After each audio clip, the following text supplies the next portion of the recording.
Selama 50 tahun terakhir, Indonesia itu udah berubah banget.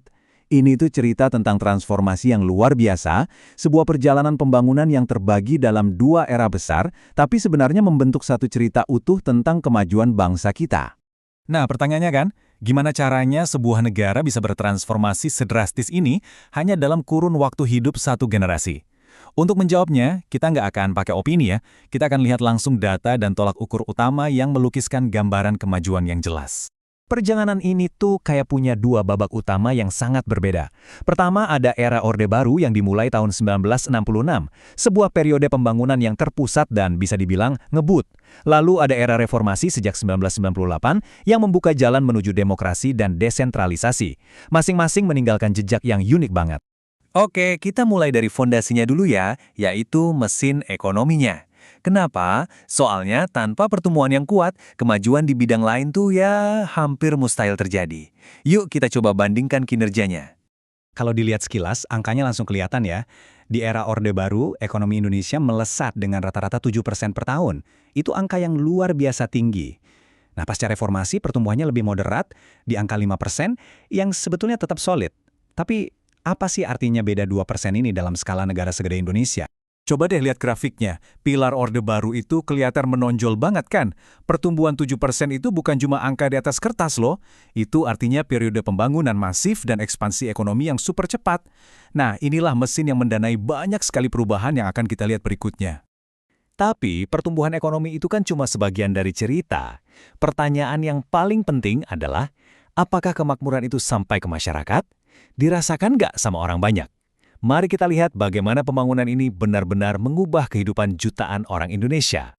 Nah, data kemiskinan ini nunjukin salah satu transformasi sosial terbesar di negara kita. Coba bayangin, di awal Orde Baru, 6 dari 10 orang Indonesia itu hidup di bawah garis kemiskinan. Di akhir era itu, angkanya terjun bebas, jadi cuma 1 dari 10. Luar biasa kan? Era reformasi kemudian melanjutkan tugas berat ini, menurunkannya lagi sampai di bawah 10%. Penurunan dari 60% jadi 11%, ini adalah sebuah pencapaian yang benar-benar mengubah wajah bangsa.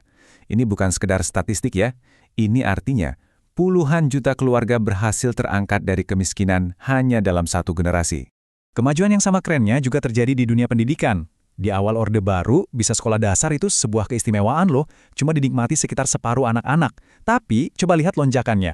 Di akhir era itu, partisipasi sekolah dasar udah mencapai 94% dan terus meningkat. Pendidikan dasar akhirnya jadi hak, bukan lagi kemewahan. Angka 94% ini lebih dari sekadar data partisipasi. Ini adalah investasi jangka panjang. Artinya, pada akhir abad ke-20, Indonesia sebetulnya telah membangun fondasi sumber daya manusia yang jauh lebih kuat untuk menghadapi masa depan. Pindah ke sektor kesehatan, ceritanya juga nggak kalah mengesankan. Selama Orde Baru, angka kematian bayi itu turun lebih dari separuh. Era reformasi kemudian memotong angka itu jadi setengahnya lagi. Ini adalah kemajuan yang luar biasa dalam menyelamatkan nyawa generasi termuda kita. Penting nih buat dipahami, angka kematian bayi itu ibarat cermin kesehatan sebuah bangsa. Penurunan drastis yang kita lihat tadi itu mencerminkan perbaikan mendasar dalam gizi, sanitasi, dan akses layanan kesehatan yang lebih baik bagi ibu dan anak di seluruh negeri. Semua kemajuan tadi juga bisa kita lihat secara fisik loh. Mari kita lihat bagaimana wajah infrastruktur Indonesia berubah dari waktu ke waktu. Kalau kita perhatikan, ada evolusi yang jelas dalam fokus pembangunannya. Orde Baru itu konsentrasinya ke fondasi, membangun jalan tol pertama, bandara pertama, dan pelabuhan untuk menyatukan Nusantara. Nah, era reformasi, karena mewarisi fondasi ini, bisa melangkah lebih jauh dengan proyek-proyek yang lebih luas dan canggih, seperti kereta cepat untuk meningkatkan daya saing global kita. Oke, kita sudah lihat hasilnya, ekonomi tumbuh, kemiskinan turun, pendidikan dan kesehatan membaik. Sekarang, mari kita coba bedah resepnya. Apa sih sebetulnya faktor-faktor kunci yang memungkinkan semua ini bisa terjadi? Jadi, apa sih kekuatan pendorong di balik transformasi raksasa ini? Nah, analisisnya menunjuk pada sebuah siklus yang saling menguatkan, bukan cuma satu faktor tunggal. Jadi begini, stabilitas politik itu menciptakan iklim yang baik buat kebijakan ekonomi yang tepat sasaran. Ini pada gilirannya menarik investasi dan mendorong adopsi teknologi. Tapi semua itu nggak akan berarti tanpa pilar utamanya, peningkatan kualitas sumber daya manusia lewat pendidikan dan kesehatan. Kelima faktor ini bekerja bareng, bukan sendiri-sendiri. Setelah melihat sejauh mana Indonesia telah melangkah, sekarang saatnya kita melihat ke depan. Karena dengan semua kemajuan ini, perjalanan pembangunan kita masih jauh dari kata selesai. Ini adalah pengingat yang penting banget. Di balik angka-angka kemajuan yang besar tadi, masih ada tantangan yang nyata. Ketimpangan ekonomi antara daerah dan kelompok masyarakat, serta kantong-kantong kemiskinan yang masih tersisa adalah pekerjaan rumah yang besar untuk generasi sekarang dan mendatang.